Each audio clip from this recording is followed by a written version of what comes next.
ॐ जातवेदसे सुनवामसो ममराति यतो निदहाति वेदः स नः परिषदति दुर्गाणि विश्वानावेव सिन्धुम् दुरितात्यग्निः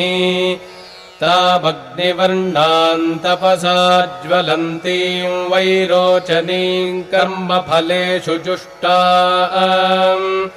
दुर्गाम् देवीम् शरणमहम् प्रपद्ये सुतरसि तरसे नमः अग्ने त्वम् पारजानव्यो अस्मान् स्वस्तिभिरति दुर्गाणि विश्वा पूश्च पृथ्वी बहुला न उर्वी भवातोकायतनयाय संयोः विश्वानि नो दुर्गः जातवेदः सिन्धुम् ननावा दुरिताति पर्षि।